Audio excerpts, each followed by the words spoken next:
Hello, Yellow Jello people. Fundo here, and today I'm doing an episode video that you rarely expect from me. 10 death battles I'd like to see. Not top 10, for specific reasons. There are a bunch of battles that I'd want, but people have already talked about, so I feel like I don't want to tread over what they said. Episodes like Ego vs. Mogo, Destroyer vs. Iris, Teddy vs. Monokuma. But there's also episodes that I want to see Death Battle do, but other versions are already doing. Unless I still want Death Battle to do them to see what they do. I have my fill satiated, or will eventually, because not all these things. Like Gengar vs. King Boo, Cable vs. DDD, and Adachi vs. Kira. So these are more episodes that I want to see that other people haven't talked about as nearly as much or ever. A lot of these matchups are things that only I've ever seen suggested.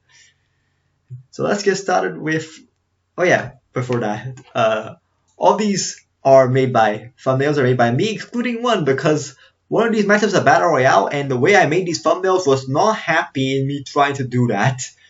That more than just two opponents, so it kind of ended up being that way. But now let's get started with Mew vs. Kaz. Ancient beings with the DNA of all living things connected to the ultimate life form. But not just the generic way of they are the ultimate life form. Well, Kaz is the ultimate life form, but he wasn't made to be the ultimate life form. He turned himself into it. And Mew has a connection to the ultimate life form by being the basis of Mewtwo. I just want this fight because of the animation potential. Kaz has so many wacky abilities, and Mew learns basically every move, meaning you could do so much with these two. And whilst most Mew's moves are by TM and they don't really tend Pokemon as if they were wild, well, Mew is kind of one that you'd probably make the exception considering that's its whole thing. And two, I always prefer handling Pokemon as if they're owned by trainers because it allows them to do more and makes fights more interesting and sometimes more fair.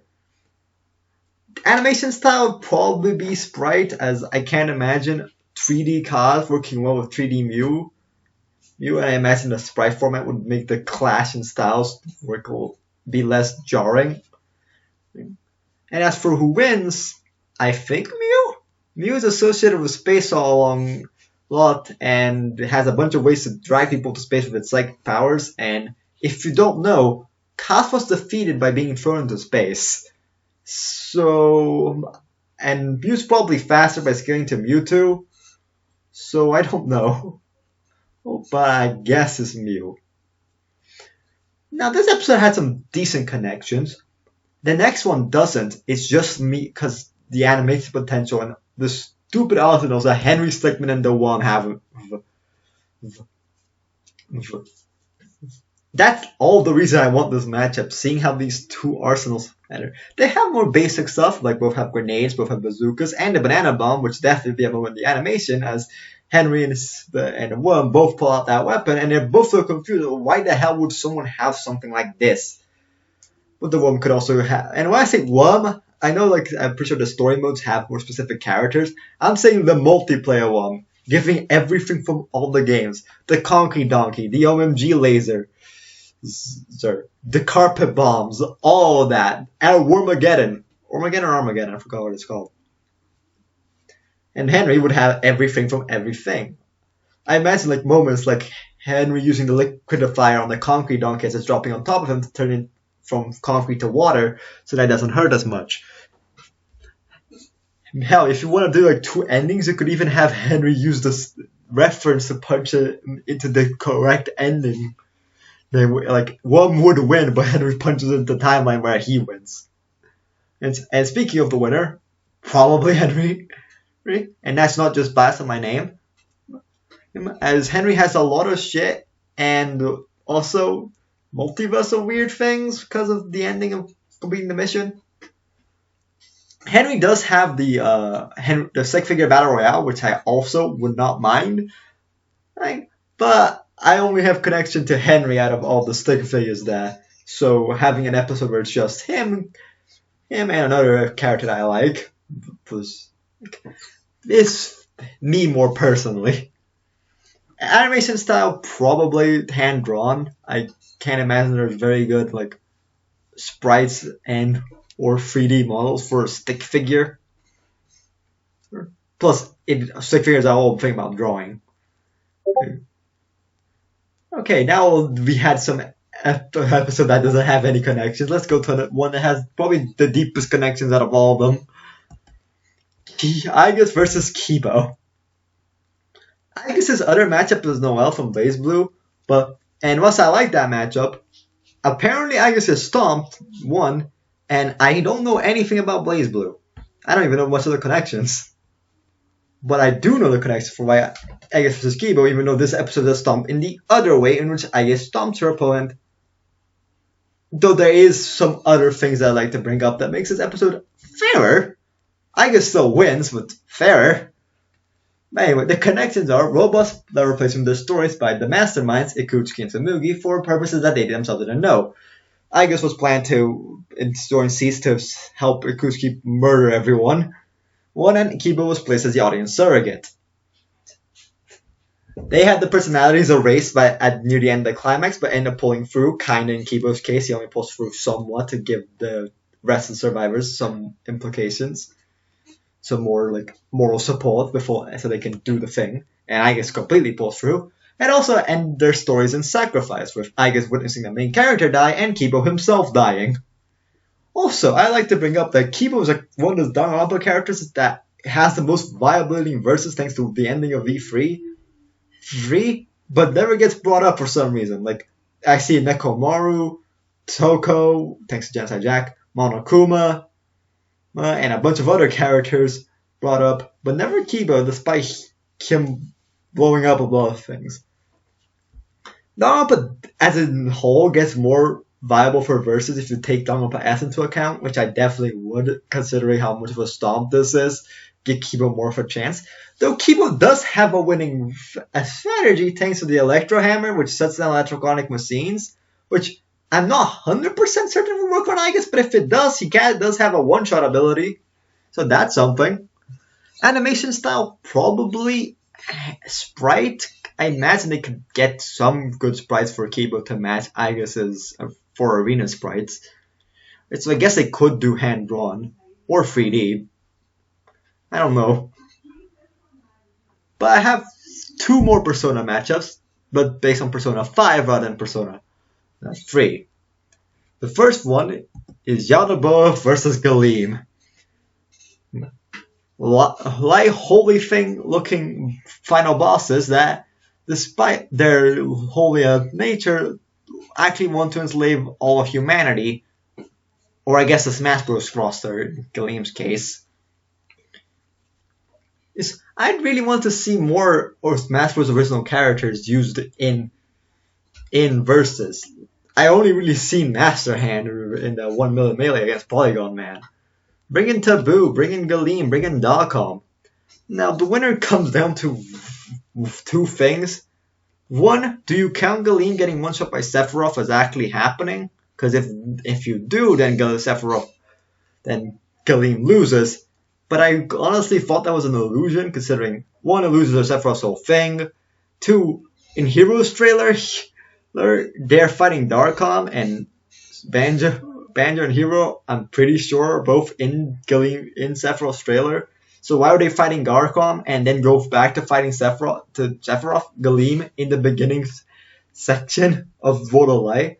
So I just interpreted it as Sephiroth is casting an illusion and Galeem return. One shot's the illusion Galeem. And if you take all that in consideration, you still have to take consideration, where do you scale out above? Because you could scale out above to around Joker's level, in which case Galeem probably wins, because Galeem did wipe out everyone with the World of Light attack.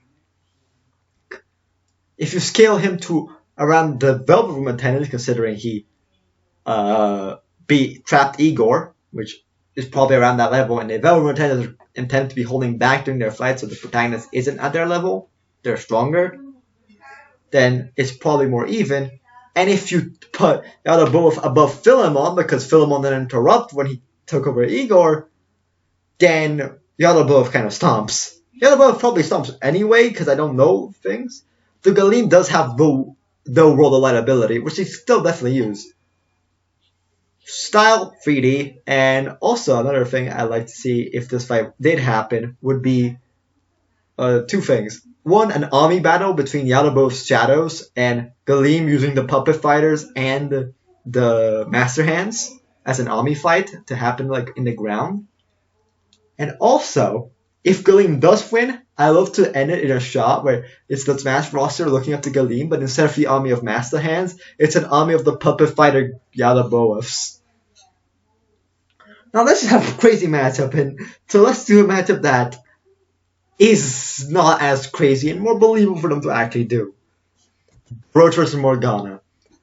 Master Thieves, a series that is surprisingly more powerful than you'd think, also have the whole motif of cat and mouse going on.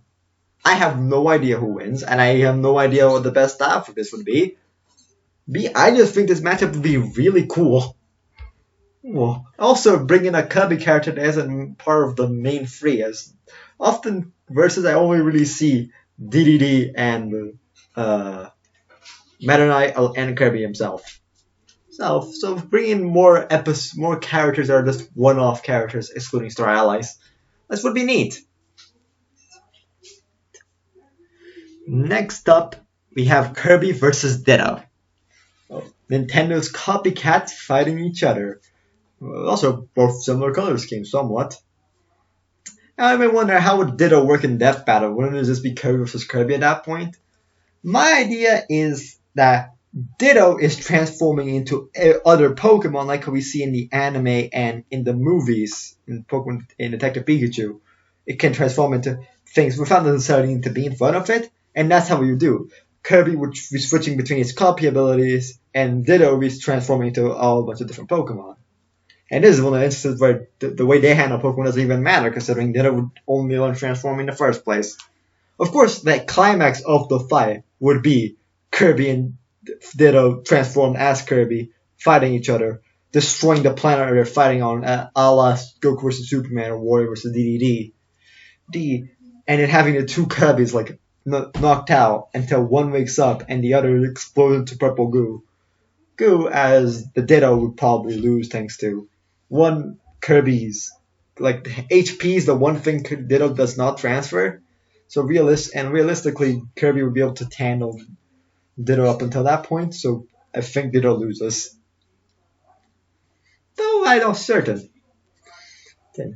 I love to see also references to the other Pokemon episodes. Have Ditto transform into a Charizard or Mega Charizard to do things that it did in Pokemon vs. Digimon and the Battle Royale. Have it transform to Blastoise, try to fill up Kirby with water. Or have it transform to Machamp to do the punch thing. Hell, transform into Mewtwo and make Kirby get spooned like Shadow.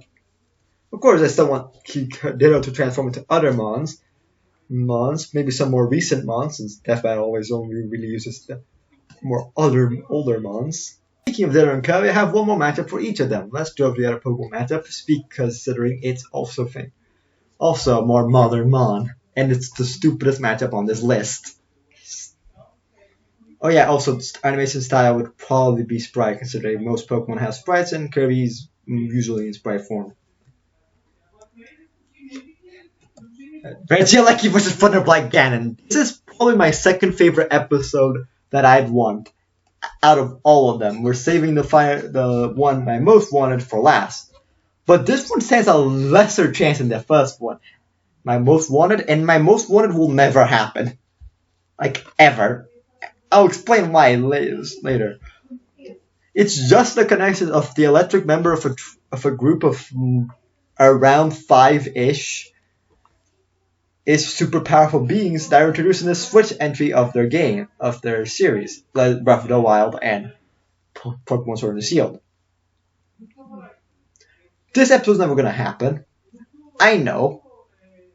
Animation style, probably 3D, considering those are only mode that these two were introduced in.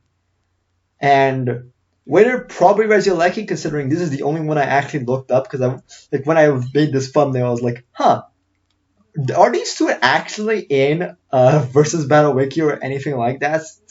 And surprisingly, both were. And from what I saw, they put like Regieleki faster than light wells. They put Thunderblight as realistic, and Regieleki's probably fast enough to just blitz. I would love if they did this matchup because it's just so stupid. It's like the two, like it's just a random legendary Pokemon and a random one of the Blights. They're probably never gonna appear in a Zelda game again.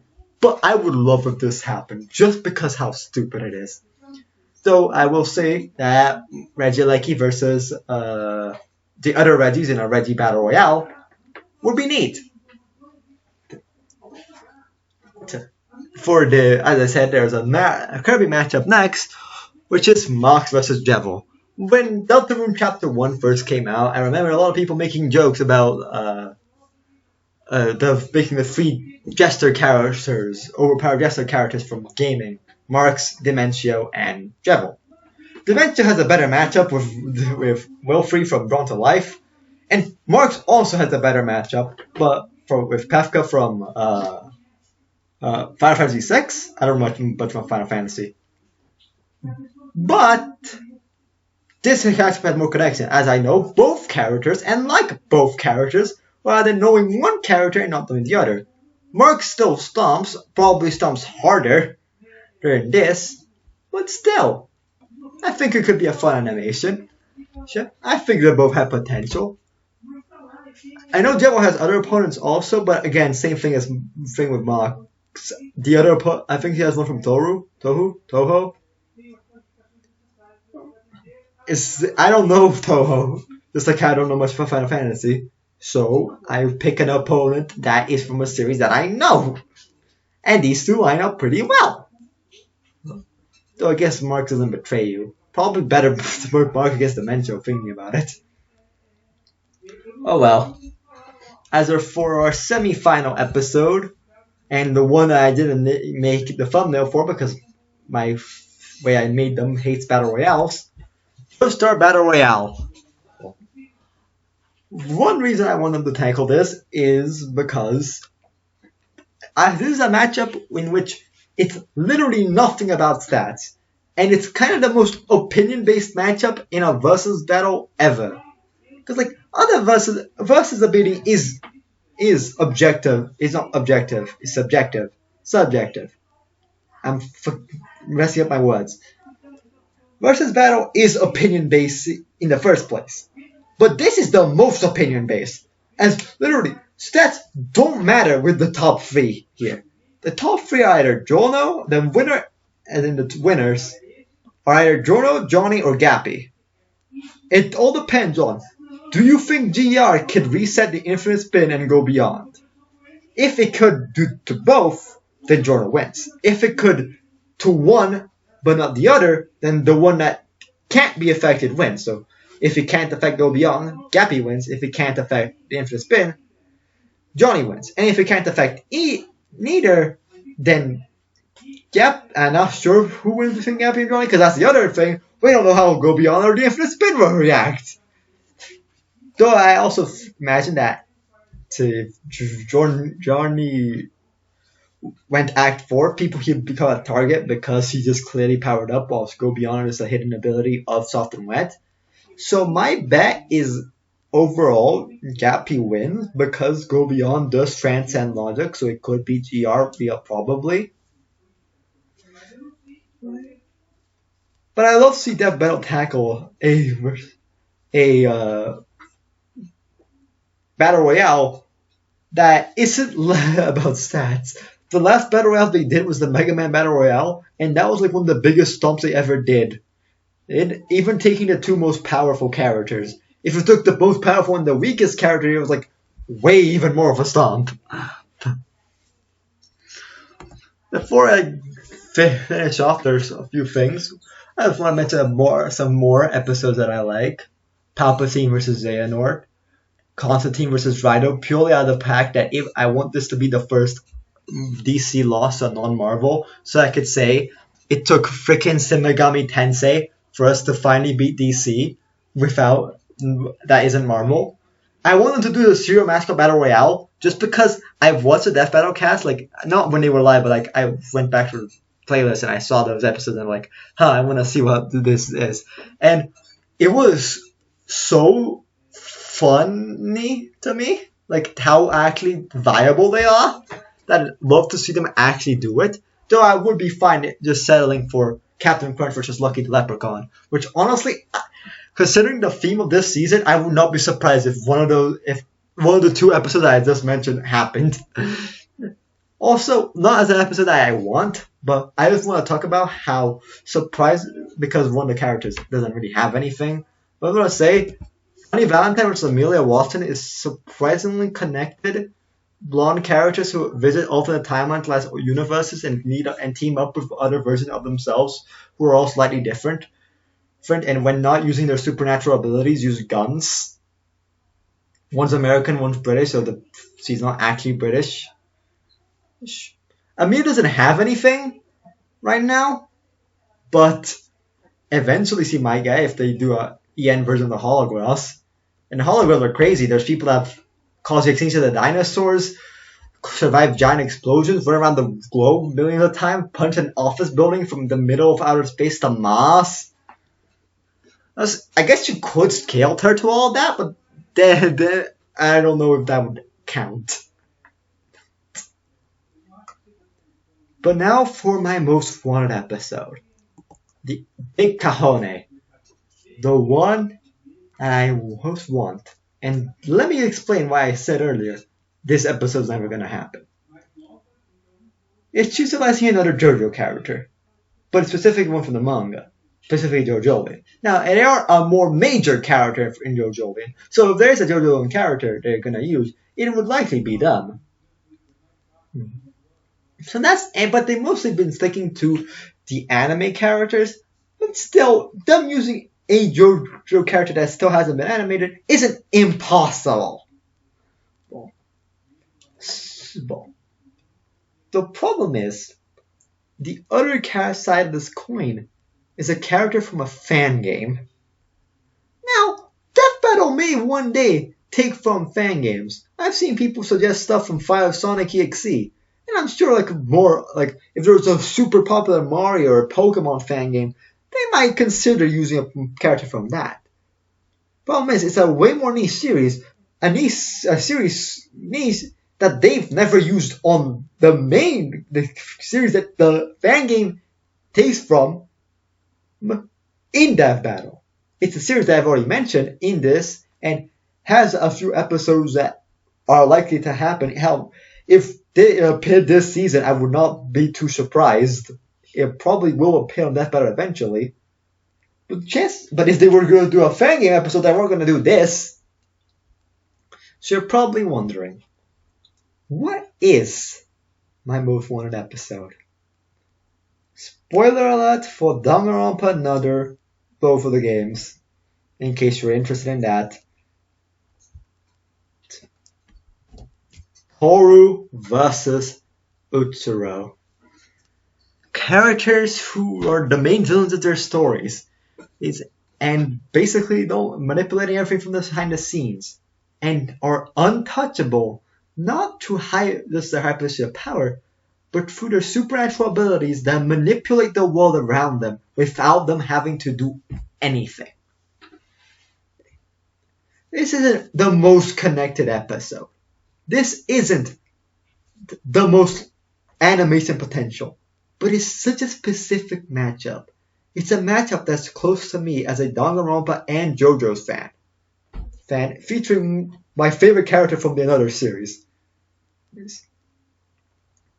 And it's a character that they would never use. The fact that they're from such an out there thing makes me want this matchup. Now, I know this is playing for the people that didn't care about the spoiler warning and said, okay, I don't care about Long Another. Here's what Utsuro's deal is. He has the power called Heavenly Luck, which is basically plot armor incarnate, which means he wins, and he means it's kind of a stomp. Considering he kind of can't lose unless he wants to lose. Which I guess Toru could make him want to lose. That's not out of the ability. But he's done like, his heavenly luck made it so that he got extremely bored in life. So much so that he tried to commit suicide multiple times, but the part of him that wants to live made it so that all his suicide attempts failed. Because heavenly luck rewrites reality somewhat so that things go his way. Somebody tried to shoot themselves in the head and he didn't want them to die.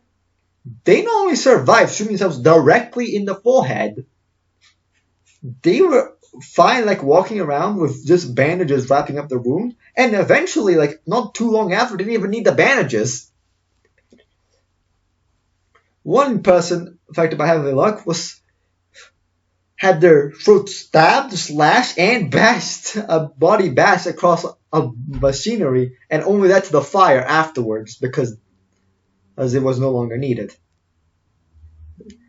Whilst Uhtro himself did die to an island exploding at the end of the first game, that's because he accepted and fully wanted to die and blessed his heavenly luck onto his maid / lover / friend, Tyra Kane, and she survived the island explosion.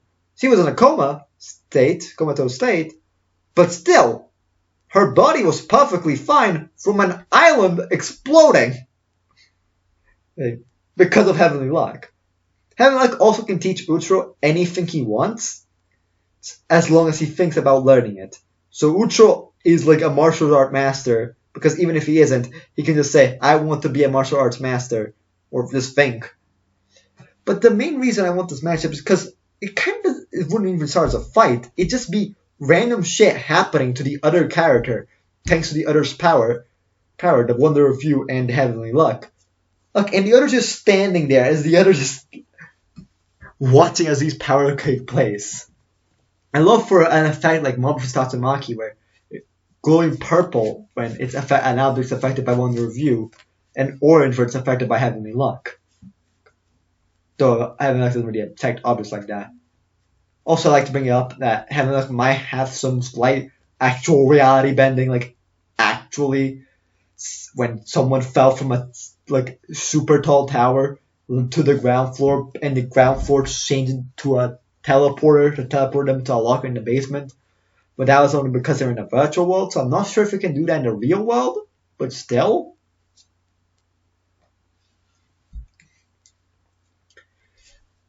I love the fighting style of Uhtro disguised as Yuki, walking around the hospital trying to recruit the head doctor, because Junko, who they are connected, down by other games, asked him to investigate his supernatural power. Toru notices him and detects that he's thing, and so the calamity starts affecting him. Eventually, he realizes that Toru's capturing this, and he changes into his Uhtro persona, similar to the shot of Mew turning to Lucy in that episode. And for the ending of the fight, I love that for the fights, the building to start blowing up and get destroyed as the two are fighting just from the effects of calamity getting so big, and Uhtro and maybe even Toru survive said thing because of heavenly luck. After all, if its fight took down to a building explosion, I highly doubt that Uhtro would want Toru to die in there and not kill himself. And then the rubble starts falling around, and we cut it down, and the fades are black as the rubble is about to hit both of them, probably killing them. Only to then reveal that Uhtro only got slightly knocked out as Tarakane comes to his aid, thinking that he's heavily injured, but he's perfectly fine, thanks to heavenly luck. And we see that Toru got his body completely crushed, and the body crumbles away like a rock human does. I don't know why this matchup just clicks so hard with me, but it does. It's never gonna happen, and even more than other people's dream matchups, this is a matchup that's never going to happen. But unless they literally come to my break through the window right now and said, hey, what episode do you want us to do? And honestly, it'd be kind of hard for me to not say Regieleki vs. Thunderblight Ganon, because that episode is just as unlikely and even more stupid. But this is my most wanted death battle episode. I hope you all enjoyed, and I'll see you all next time. Goodbye!